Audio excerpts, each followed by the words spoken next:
Welcome back to Shangfai YouTube channel, your trusted source for latest update across South Sudan and beyond. In today's report, we'll first discuss the controversy surrounding the Terchuong Army Youth Group in United States.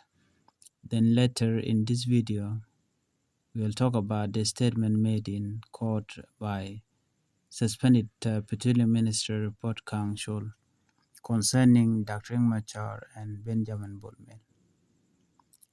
Stay with us until the end because this development may have a major impact on politics and security in South Sudan. Uh, Before we begin, if you are new to Shangfai YouTube channel, please make sure you subscribe, turn on the notification bell, so whenever we upload a new video, you can be notified. Uh, our first report is about the Terchuong controversy, Terchuong militia controversy. The first story takes us to Unity State in northern South Sudan over the latest few months. Concerns have continued to grow about armed youth group operating in the area, especially a group known as Terchuong. The name Terchuong has become widely discussed after deadly violence happened in Abimnum earlier this year. According to report, more than 200 people lost their life during the attack that happened on March 1, 2026. This tragedy shocked many people across the country. Families lost loved ones, communities were displaced, fear spread throughout the region. Now, many citizens are asking difficult questions. Who are the Terchuong? Who support them? Why Army Youth Group is still active despite peace agreement and constitutional laws? These are the questions many South Sudanese continue to ask. So let's look at how the group was started. According to leader from Mayom County, the Terchuong group was formed during the civil war that started in 2013. According to the report, one local official explained that youth from Mayom came together to support the government during the fighting against opposition forces. Supporters of the group say Terchuong was created to protect the government and defend the community during dangerous times. But critics strongly disagree. Many people accuse the group of participating in revenge attack, cattle raid, and violence against neighboring communities. This disagreement has divided opinion inside Unity State. Uh, well, some people see them as defenders, others see them as a dangerous militia. So let's look at this connection to politics. The controversy became stronger after the return of Governor Joseph Ngwen Montreal. Governor Montreal was reappointed in March 2026 by President Salva Kiir Mayardit. Soon after his return, a report began spreading that Terchuong members had regrouped after previously being dissolved in 2024. Former Governor Riek Bimtop had earlier disbanded the group, and he described it as an illegal army militias. However, a supporter of Governor Montreal, the new governor, said the youth are now helping with community security and protecting border areas. Still, critics remain suspicious. They say army group outside official security force continue to create instability and fear. Let's look at the Abiomnom attack. One of the biggest concerns is the deadly attack in Abiomnom. Some local officials claim army youths from Mayom County were involved in the violence. Others denied the accusation completely. Different leaders continue to present different stories about what happened. Some officials believe the violence was organized revenge killings. Others say criminal groups were responsible. Meanwhile, families of victims continue to demand justice and accountability. The attack has once again exposed the fragile security situation in many parts of South Sudan. Even after years of peace agreement, communities are still suffering from violent displacement and insecurity. Another issue that caused debate was the public appearance of army youth during celebration welcoming Governor Montuel back to office. Videos and pictures reportedly showed army youthmen celebrating openly. This created concern among many observers.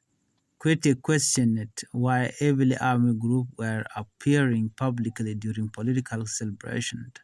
Some citizens fear this may encourage further militarization among communities. However, supporters of the governor defended the use. Some members of the group publicly stated that they support peace and only want to defend their communities.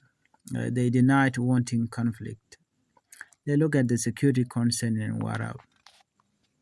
The issue has also affected neighboring areas such as Warab State. Officials there previously reported cattle raid and attacks near border communities. Some leaders link the violence to army youth group operating around Mayom County. However, recent weeks have reportedly been calmer since Governor Mintwe returned to office. Many citizens are now hoping peace can continue, but others remain worried that tension could rise again if root causes are not addressed properly. Let's look at the bigger question. This situation raises larger questions about South Sudan's future. Why do army youth groups continue to exist years after peace agreement? Why are communities still relying on local militias instead of national security institutions? And how can lasting peace be achieved if weapons remain widespread among civilians? These are difficult questions facing the country today. South Sudan constitution clearly stated that army groups outside official military structures are not allowed, yet throughout the year of conflict, many local army groups have continued to emerge across different regions. This remains one of the biggest challenges facing peace and stability in the country. Let's look at Port Kang Court statement.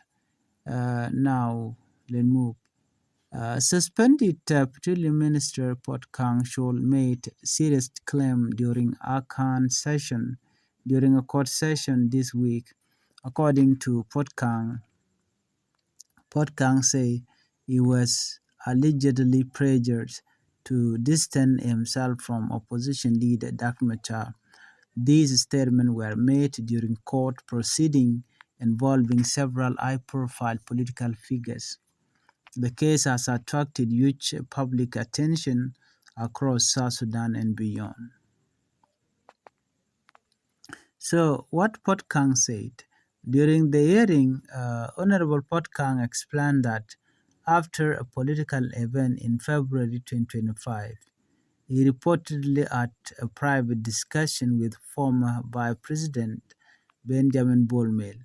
According to Potkang, Benjamin Bolmel allegedly told him that President Salva Kiir Mayardit was unhappy with Dr. Machar, and Honorable Potkang claimed he was then asked whether he could convince Dr. Machar to step aside before election. He further claimed he was encouraged to replace Dr. Machar politically. However, Potkang said he rejected the proposal. He stated that a peace agreement does not allow such political arrangement.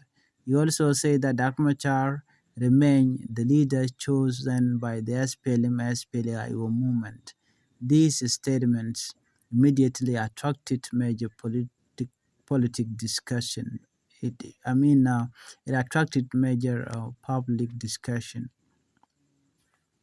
They look at the allegation of pressure. Port Kang also alleged that while in detention, he faced pressure from security officers. According to him, officials wanted him to publicly denounce Dr. Machar. He claimed he was asked whether he was willing to cooperate politically in exchange for release. Honorable Potkang said he refused.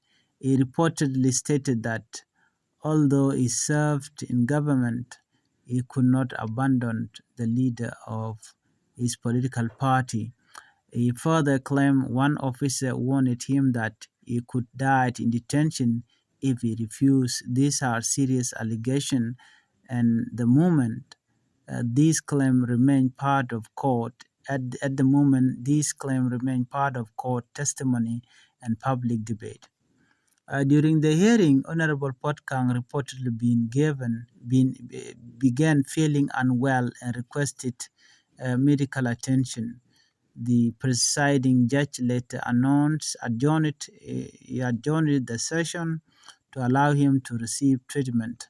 The court proceedings are expected to continue in early June 2026.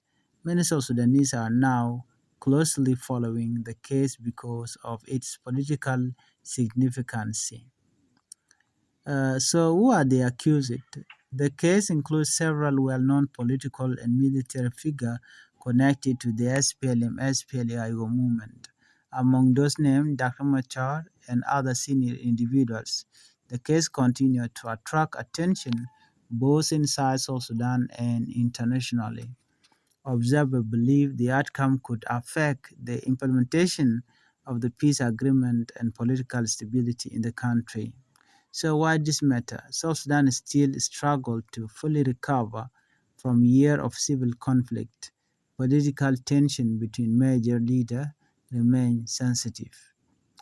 Any disagreement among political groups can quickly create uncertainty across the country. That is why many citizens are carefully watching this development. People want peace, people want stability, people want economic improvement and security, but political mistrust continue to create challenges. Across social media, many South Sudanese have shared mixed opinion. Some people support the statement made by Honorable Potkang, others question the timing and motive behind the claim. Meanwhile, many citizens say they are tired of political conflict and want leaders to focus on development, healthcare, education, roads, and jobs. Young people, especially, continue to call for peace and opportunities.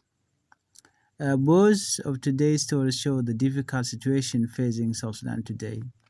Please, if you are new here, make sure you subscribe and turn on the notification bell so whenever we upload a new video, you can be notified. Thank you for watching and bye-bye.